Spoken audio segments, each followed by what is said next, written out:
की प्राध्यापिका हूँ और मैं भी इसी कॉन्ट्रैक्चुअल के दुख से पीड़ित और आज इसलिए हम सब आपके सामने हैं। और जैसा कि मैम ने बताया कि हम लोग पूरा यूजीसी के मानकों को का पालन करते हुए हम लोगों की नियुक्ति हुई है। बस क्योंकि हमारा संकल्प ये नहीं था, हमारी नियुक्ति का संकल्प कॉन्ट्रैक्चुअल था, इसलिए हमें इस कॉन्ट्रैक्चुअल की तरह हमारे साथ व्यवहार किया जा रहा है। इसके अलावा किसी सामान्य तौर पर रेगुलर नियुक्ति और हमारी नियुक्ति में इसके अलावा और कोई भेद नहीं है। और मात्र इस संकल्प के कारण हम लोग इतना कष्ट उठा रहे हैं कि हमारी आय में बहुत बड़ी असमानता है। एक तो हमारे लिए हाईएस्ट सीलिंग उन्होंने रख दी 36,000, इससे आगे हम नहीं हमारा बिल नहीं बनना चाहिए। न्यूनतम हमारा प्रति क्लास हम घंटी आधारित हैं, एक क्लास का 600 रुपये। रांची यूनिवर्सिटी में हर साल मतलब पूरा झारखंड दुर्गा पूजा को उत्सव के रूप में मनाता होगा और हम कॉन्ट्रैक्चुअल्स उसका दुख मनाते हैं क्योंकि पूरे 1 महीने की छुट्टी होती है और हमारा एक भी क्लास नहीं बनता है और हमारे घर में दिए नहीं जलते हैं। दिवाली और दशहरा पर हम लोगों को हद से हद 4,000 इससे ज़्यादा का हमारा बिल नहीं बनता है।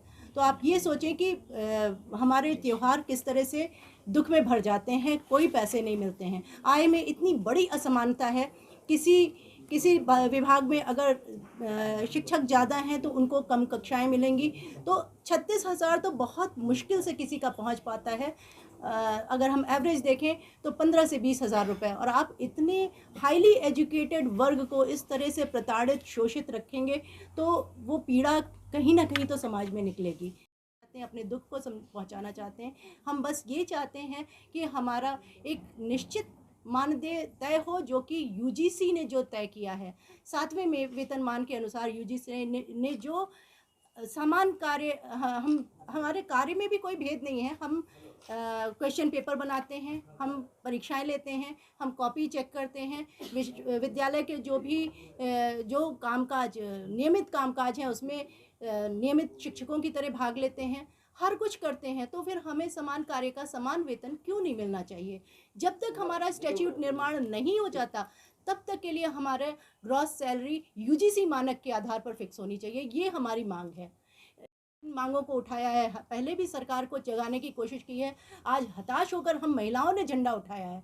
आज आप देख रहे होंगे हम यहाँ सब सारी केवल महिलाएं ही बैठे हैं और कितना हमारी पीड़ा किस चरम सीमा तक पहुँच गई होगी। तब हम लोगों ने ये कदम उठाया है कि ये ध्यानाकर्षण प्रस्ताव है कि जब महिलाएं अपने घर से निकल करके अपने काम को छोड़ करके ये केवल अपनी मांग अपने सरकार तक पहुंचाना चाह रही हैं तो हम लोगों को कितना कष्ट है।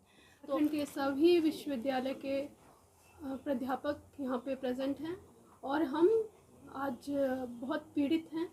हम अपनी मांग सरकार तक पहुँचाना चाहते हैं। सारी पीड़ा तो मैडम लोग ने बताई है, मगर इसीलिए हम लोग एक ध्यान आकर्षक कार्यक्रम रखने जा रहे हैं जो कि 28 जुलाई से 6 अगस्त तक चलेगी। और इसमें हम सरकार से गुहार लगाना चाहते हैं एज अ याचक कि वो हमारी मांग सुने और हमारी मांग को पूरी करे। जैसे कि एक पहली मांग है हमारी कि रेगुलराइजेशन बनाने के लिए एक स्टैट्यूट का निर्माण, हमें रेगुलराइज करने के लिए एक स्टैट्यूट का निर्माण किया जाए। तो ये है। इसके अलावा सरकार जो झारखंड में छात्र अनुपात और शिक्षक अनुपात रेशियो है ये बहुत ही कम है, ये 60 है और पूरे इंडिया में ये 25 है। ये जो छात्र अनुपात और शिक्षक अनुपात रेशियो है ये बिल्कुल भी ये फॉलो नहीं हो रहा है झारखंड में, और इसको यूजीसी के अनुसार से होना चाहिए।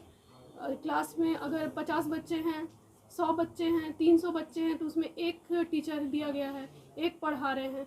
हम कह रहे हैं जब इतने पद हैं, 4181 पद रिक्त हैं जो अभी तक सैंक्शन नहीं हुए हैं, वो पद को जल्द से जल्द सैंक्शन किया जाए और ताकि ज़्यादा से ज़्यादा शिक्षक आएँ और यूजीसी नियम के अनुसार से कॉलेज में जैसे अगर 300 शिक्षक बच्चे हैं तो उसमें सही शिक्षक जितने अनुपात में शिक्षक होने चाहिए वो आएँ और पढ़ाएं। तभी तो हम लोग झारखंड के एक अच्छे से हम लोग पढ़ा के गुणवत्ता पढ़ाई करके और झारखंड में वो आगे बढ़ा सकेंगे।